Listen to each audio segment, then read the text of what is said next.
안녕하세요, 보상메토입니다. 교통사고로 합의금을 받는데 주변 지인들과 비교 좀 해보니 내 합의금이 적습니다. 다친 것도 비슷하고 입원도 비슷하게 한 것 같은데 두세 배나 차이가 납니다. 이거 내 합의금에 문제 있는 거 아닌가요? 사실 문의 주시는 분들 중에 정말 중요한 세 가지를 간과하는 경우가 있습니다. 이 영상을 끝까지 시청하신다면 도움되실 겁니다. 구독과 좋아요, 알람 설정 꼭 눌러주세요. 바로 여러분들의 교통사고 합의금이 남들보다 적은 세 가지 이유는 과실, 나이, 그리고 기왕증 때문입니다. 우선 과실은 교통사고 합의금의 정말 중요한 요소거든요. 어떻게 보면 가장 중요한 요소라고도 할 수 있습니다. 아무리 몇 억이 지급될 사람이라도 과실에 따라 합의금이 뚝뚝 떨어지거든요. 말이 과실 30%이지 피해자 과실이 30% 정도만 돼도 내가 받은 합의금에서 그만큼 상계가 되고 내가 지급보증으로 치료받은 치료비에서도 30%만큼 상계가 돼서 최종적으로 합의금에서 공제되기 때문에 내 합의금이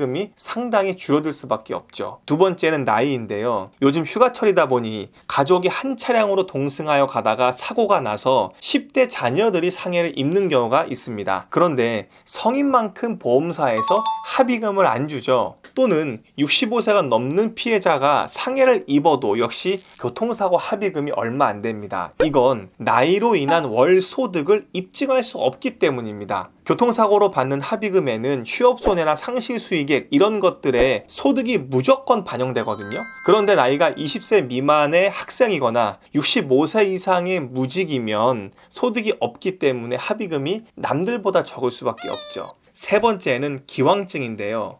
경상사고 피해자들 중에도 차량 충격이 제법 커서 경추나 요추에 추간판 탈출증이 발생하는 경우가 있습니다. 그럼 후유장애도 생기고 몇 년 동안 그 증상이 지속되기 때문에 이 부분이 반영이 돼서 1,000만 원이 넘는 합의금을 받는 경우도 있습니다. 그런데 그렇게 합의금을 받은 사람들과 대화를 좀 나눠보니 같은 추간판 탈출증인데 내가 좀 더 적게 받은 것 같거든요. 이유는 추간판 탈출증이지만 사람들마다 척추의 퇴행 속도나 상태가 다르기 때문에 기왕증이 많이 작용하기도 하고 적게 작용하기도 합니다. 보험사에서는 이번 사고로 인한 부상만 보상을 하는 것이지 피해자가 이미 가지고 있던 기왕 병력은 교통사고와 무관하기 때문에 철저하게 손해배상에서 제외가 됩니다. 따라서 여러분이 단지 합의금이 왜 나만 적지? 라고만 하지 마시고 보험사로부터 생각보다 적은 합의금을 제한받게 되면 오늘 이 영상의 세 가지를 잘 확인하세요. 때로는 과실이나 기왕증은 보험사 측에서 과도하게 잡는 경우도 굉장히 많습니다. 여러분이 그 부분을 따져가며 주장하게 되면 당연히 받을 수 있는 합의금은 올라갈 수밖에 없는 거죠.